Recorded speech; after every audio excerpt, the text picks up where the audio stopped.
And we are back here on the GSMC Baseball Podcast, bringing you our fourth and final segment, which is going to be talking about the division races of baseball and just my personal rankings of them, how interesting they are and all that. I saw this article on MLB.com, and I thought it was a really interesting concept. Like I said before, it wasn't the greatest news day for baseball, so I kind of just want to talk about this, have a little fun segment, give a little hot takes, quote-unquote. Again, like I said in the last segment, I noticed a good amount of people are watching the stream today, a little bit more than usual. So if you do have a question about baseball that you would like me to answer, please put it in the chat. I'll be more than happy. We'll be going, we're going to go into our rankings here. I'm going to go from 6 to 1. So the first one, number 6 on this list is no surprise. It is the NL West, the National League West. Now, is it a surprise that the NL West is here? No. Well, you may be asking, why is that not a surprise? There's some pretty good teams here. It's just because we all know who's going to win it, and it's going to be the Dodgers. The Dodgers are a historically great team. I've shown it consistently throughout this year. I had a whole segment on it about when they swept the Braves, one of the better teams in baseball as well. So, as much as there are a lot of great teams in this division, I mean, you have the Padres, you have the Giants, you have the Diamondbacks. Not going to mention the Rockies. They're bad. The thing is, none of them even come close to the Dodgers. I think when healthy, the Diamondbacks are a really great team and could potentially challenge them. I think they're the third best team in the National League, but they're not healthy, so I'm not going to really put them up to the test against the Dodgers here to say. So you look at the Dodgers team, I mean, they have so many superstars. Shohei Ohtani, Tyler Glasnow, Yoshinobu Yamamoto, Will Smith even, Max Muncy, James Outman is becoming a star. There's a Walker Buehler's coming back. Bobby Miller's coming off the injured list. So there's a lot to like right now if you're a Dodgers fan. Of course, I think easily they have this division wrapped up. Again, a lot of great teams in this division. A lot of good storylines here, I'd say.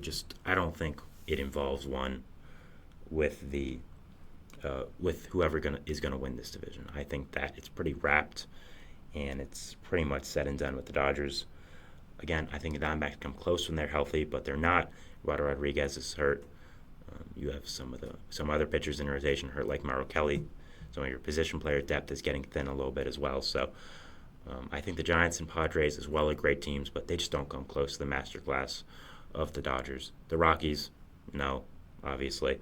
So I think that overall, I think this division is pretty wrapped up for the Dodgers, and that's why I have them here at number 6 for interest. It's going to be interesting because you want to watch the Dodgers, but putting it in the grand scheme of the other ones when there's pretty close races, it's just not it. Number 2, I have the National League East.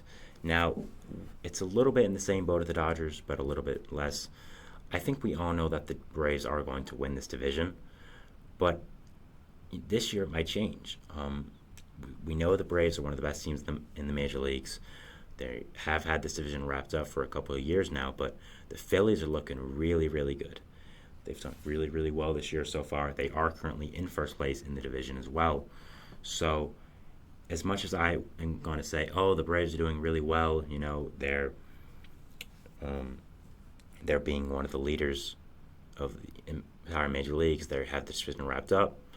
Don't count out the Phillies. And, again, they've done really impressive so far. I really like what they've done. And I think that with them, it is going to be interesting to see if they can overtake the Braves. Now, they have already, of course, but Braves are actually 3 games behind, so it's not like it's some little lead. I want to make it clear that the Phillies are doing better. But I think that the Braves are going to figure it out at some point. They're going to get first in this division, and they are going to win it just because I do think they are a better team. Now, there are a lot of injuries here, mainly Spencer Strider, who's done really, really good. So I think there are some question marks here for the Braves and just this entire team. But I still think they're better than the Phillies. But the Phillies have done really well, so we'll have to see. Nationals, Mets, and the Marlins, obviously not going to win the division. Mets and Nationals could make the playoffs. Marlins obviously not. So that could potentially be there, but it's going to be interesting to see. But I think the Braves have this locked down, but not entirely, so that's why I did have them above the Dodgers here. I think the Phillies have an okay chance to win, but I still would lean the Braves. A question from the comments here. What do the Yankees need to do for the postseason? assuming they face the Orioles and then the Dodgers. So I think that's a fair assumption for if we believe the Yankees will go far. I just think their pitching has to perform. I think we've seen that a lot in the last few years with strong teams and them going out in the playoffs early because their pitching hasn't performed. We saw last year with the Dodgers winning a lot of games in the regular season, but getting embarrassed by at the time the lowly Diamondbacks, who were not doing really well, and they completely embarrassed them in national television because their pitching was bad, and they had guys like Lance Lynn making consistent starts. You had in the American League as well some teams that did not have the best starting pitching as well, and they lost pretty early. So I think for the Yankees, I think that it's just starting pitcher performing. Garrett Cole has to be Garrett Cole in the playoffs. I have no doubt that he will, but looking at the other guys, Marcus Stroman, Nestor Cortez, even guys like Clark Schmidt, Clayton Beeter, who might have to make some consistent starts and make some quality starts. How are they going to perform in the big lights of New York City against these really great teams, and how consistent are they going to pitch, and how well are they going to pitch in the playoffs? So I have no real doubts about the Yankees and their offense and what talent they have. But again, someone I didn't even mention, Carlos Rodon, who I should have. How are these less under-level guys of Cole going to perform in the playoffs? And I think really it's the pitching and how that performs and how it does go, against the Orioles, who are an electric offense, the Dodgers, who are an electric offense. So it's going to be interesting to see with this Yankees pitching staff and how it progresses in the future, especially when Garrett Cole does come back from injury. For the third one here I have for the division races, I think it is the AL West. Now, the AL West, I meant number 4. For the AL West, I think that it's an interesting division race. Just I'm not sure how interesting. The Astros obviously were the favorite preseason, but I would not say that's the case at this point. I would say it's probably the Rangers or Mariners. Both teams have question marks. The Mariners are a little low in hitting. The Rangers don't have the greatest pitching depth, so it is going to be interesting to see which team does end up getting on top here. The Astros could still win it. The A's, while they are doing well, I do not imagine the A's will win the AL West. I think if the A's won the AL West, it would be one of the most shocking events in the history of professional sports. So sorry, A's fans, for maybe being a little too harsh there, but that's just what I'm thinking. So I think that this race is really interesting. It just really is confusing. I would have the Rangers at the top right now. I think the Mariners are close. I'm not sure about the Astros again. I'm just not a big fan of what they're doing this year. I think it's a little too late at this point, and I think that the concerns people have about them are true, and just not a huge fan about what's going on with them this year. So I think it's an interesting one, but I didn't think it was so interesting where it would go over the other teams, over the other divisions I have. So, yeah, thinking the Rangers and the Mariners are favorite right now. If I had to choose one, I would pick the Rangers, but should be interesting, and we'll definitely be interested to see what happens. Going to the top 3 now. At 3, I have a division I'm really excited to see the outcome of. I may have had higher, but I have the NL Central. Now, the NL Central, there are no elite teams, but there's a lot of good teams, and that's why it makes for such an interesting race. You have the Cubs, who have a lot going for them right now with how well their starting pitching is performing, how well their hitting core is doing, and them being in first. The Brewers, who I thought would not be good this year, but have had a lot of good performance from their younger hitters, guys who have really outperformed expectations. That's why they're in first in this division right now. Their bullpen has done well, so that's another bright spot here. You're getting Devin Williams back soon, which should also help. So overall, if I am a Brewers fan, I would be excited and just really interested by the possibility of winning the division again. I think a lot of them thought their chances were gone after trading Corbin Burns and having Woodruff be out for the entire year, but they've done really, really well, and their hitting has been impressive. So them and the Cubs are 2 teams that they're vying for NL Central. The Reds are as well, who are a really young team that I had winning preseason. I think the injuries have affected them really, really hard, but I still think they're quality, so I could potentially see them winning. That's another team. Also, of course, you have the Pirates, who could win it, I guess. I don't think it's likely, but they have some things going for them right now, and they do have a good amount of young players, so it's possible. Cardinals, no, they're bad. They're really, really bad. Nothing much else to say there. So, I think the NL Central is going to be an interesting division to see. There's a lot of good teams here. No elite teams, just a lot of good teams, and a lot of teams that have enough of a chance to win that it makes it really interesting. So as a baseball fan, I'm very, very excited to watch this division and watch how it unfolds. I think all the 3 teams I mentioned have a really good chance of all winning. Pirates, maybe even. Cardinals, I doubt it, but they still have the talent too, so we'll have to see. But another really interesting division here. Usually I would have had this higher, but there's a lot of other great divisions and a lot of other races in this team. So, yeah, we'll have to see about that, and we'll see what does end up happening here. So, yeah. So next we are going to be having number 2 here for the AL Central. We are going to be doing that. I don't know what that was. Sorry. Number 2 here is going to be the AL Central.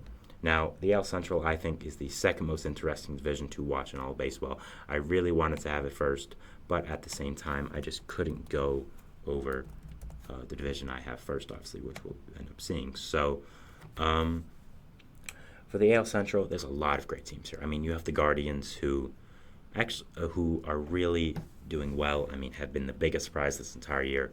Their hitting core has really, really been good, has really broken out a lot of players I didn't think were going to be a big part of their team. Have been doing really well. Their young pitching has come in clutch. Tanner Bybee's been really solid. They've been doing all this without their best pitcher in Shane Bieber, who is out for the year with Tommy John. So there's a lot going right for this Guardians team right now. They're in first, the surprise of the year. So many good young hitters. Josh Naylor has been doing really well. So they've been doing great. But after that, you have 3 other great teams in this division. You have the Tigers, who have been really good this year, added a lot this offseason, look to try to be competing finally, and it's paying off. I mean, Mark Canha's been a great addition. Jack Flaherty's been really solid. Their bullpen's been really good with all the additions they've added there, like guys like Andrew Chafin, Shelby Miller. So I think the Tigers team has a really good chance of winning this division, and it's just overall good. Royals, man, do I love the Royals. This pitching staff is truly incredible. I mean, 4 great starters in Brady Singer, Cole Reagans, Michael Wacha, and Seth Lugo. So they have a real chance to win it with how they've been performing and how much they've been surprising us. Also, you, of course, have the Twins, the team I had winning, the team I made a segment on yesterday, who was 15 out of 17 games yesterday. So, who won 15 out of 17 games yesterday. So, obviously doing really well there. So, I think right now the AL Central is going to be very, very fascinating to watch. I have it at number 2 for most interesting. I think any of the 4 teams I mentioned could win it. I'd still lean right now the Twins winning it just because of the talent they have, the experience they have. Yes, the Guardians are doing really well, but I'd still would lean the Twins. I think they're an extraordinary team and one of the best teams in the AL. They got hit with some injury bugs, but now that everyone's come back a little bit, I think that they've done really strong, and I'm really excited to watch them. And I do think they'll win it, but I think it'll be close for the other teams here. The final one, of course, is going to be the number 1 spot, the most interesting division to follow. It's, of course, the AL East. I mean, this 2-man race between the Orioles and Yankees should be one for the ages. 2 truly elite teams, 2 teams that are going to be elite for years to come, have big-name players on both sides, are back and forth, have already done great in their divisions, in their series against each other. So I'm really, really excited to watch the AL East come forward. The Orioles and Yankees, it's those 2 teams fighting for 1 spot. Arguably the 2 best teams in the entire league fighting for 1 spot for the division. It's a shame that one of these teams is going to have to be the 4 seed for the playoffs and play on the road, but it is the situation here. So I'm so excited to watch the AL East division race unfold.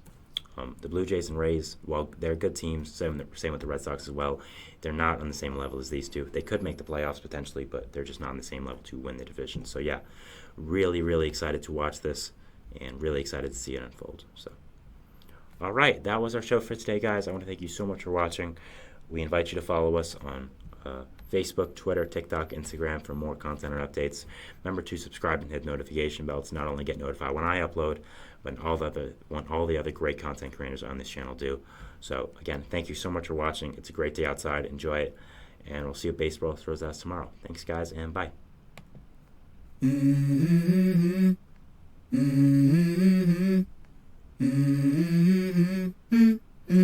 Let's go. I wake up to a little bit of drool on my pillow, feel like it's gonna be a bad day.